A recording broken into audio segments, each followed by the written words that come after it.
यो श्री श्रेयस विद्यालय हिंदी माध्यम कक्षा 7वीं विषय विज्ञान।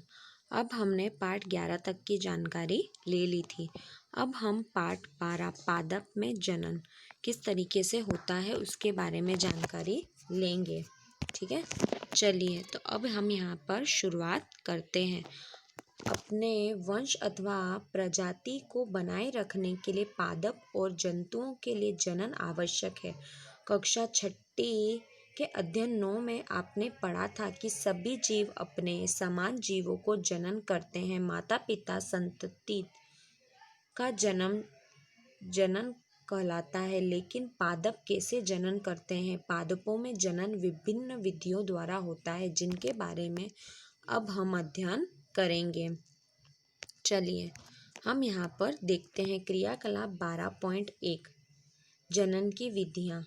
कक्षा 6 में आपने पुष्पीय पादप के विभिन्न भागों के बारे में पढ़ा। पादप के विभिन्न भागों के नाम बताएं और प्रत्येक प्रकार्यों के बारे में लिखिए। अधिकांश पादप में मूल तना पत्ती होता है। आप ये जानते हो कि किस तरीके से पादप में जनन की प्रक्रिया होती है, किस तरीके से वो किसी को जन्म देते हैं। तो यहाँ पर उसके जो मूल कार्य है, जैसे उसके प्रकार्य है, तो कौन से पादप में मूल तना और पत्ती है। पादप में कायिक अंग कहते हैं। अवधि के बाद अधिकांश पादपों में पुष्प निकलते हैं। अपने वसंत में आम के वृक्षों को पुष्पित होते हुए देखा होगा। यही पुष्प बाद में आम के उन रसीले फलों को निर्मित करते हैं जिनका आनंद हम गर्मियों में उठाते हैं। हम फलों को खाते हैं, सामान्यतः बीजों को फेंक देते हैं। बीज अंकुरित होकर नए पादप बनाते। यदि पुष्प, तो पादप में पुष्पों की क्या भूमिका है? पुष्प पादप में जनन कार्य करते हैं। तो पुष्प पादप के साथ जनन कार्य करते हैं। वास्तव में पुष्प पादप के जनन अंग होते हैं। क्या होते हैं? पुष्प पादप के जनन अंग भी होते हैं। किसी पुष्प में केवल नर जनन अंग अथवा मादा जनन अंग या फिर दोनों जनन अंग हो सकते हैं। तो किसी फूल में क्या हो सकते हैं? दोनों, यानी कि नर और मादा दोनों हो सकते हैं, है ना, या तो दोनों में से एक होता है। पादप में अनेक विधियों द्वारा संतति उत्पन्न।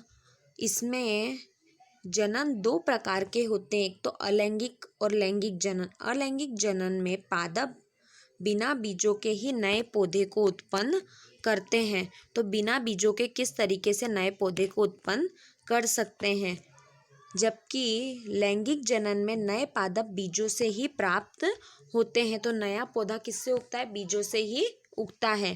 तो यहाँ पर हमने 2 चीज़ देखी, एक तो लैंगिक और अलैंगिक।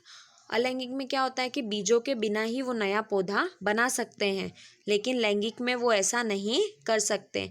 क्यों? क्योंकि बीज होंगे तभी वो नया पौधा बनाते हैं। अलैंगिक जनन। अलैंगिक जनन में नए पादप बीजों अथवा बीजाणुओं के उपयोग के बिना उग जाते हैं, जो अभी हमने देखा था।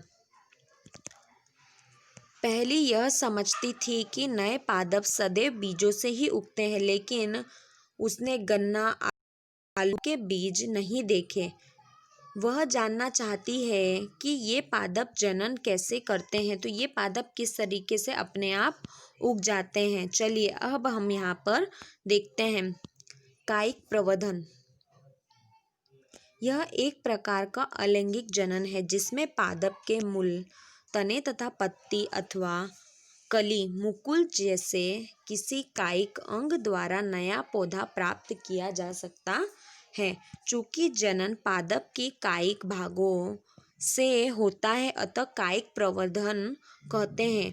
तो हमने यहाँ पे क्या देखा? एक प्रकार का अलैंगिक जो बिना बीज के उग जाता है, जिसमें क्या हो जाता है? मूल, तना, पत्ती अथवा कली जैसे कायिक अंग होते हैं जो नए पादप द्वारा प्राप्त होते हैं। तो जो हमें कहाँ से मिलते हैं? नए पेड़ पौधे से हमें मिलते हैं। चूंकि जनन पादप के कायिक भागों से होता है, तो क्या हो जाता है कि कायिक भागों से होता है, जो हमें यहाँ पर भाग बताए गए हैं। तो जिसे हम कायिक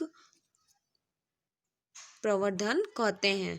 ठीक है, चलिए, तो अब हमने यहाँ तक देख लिया, अब आगे की जानकारी हम आगे लेंगे।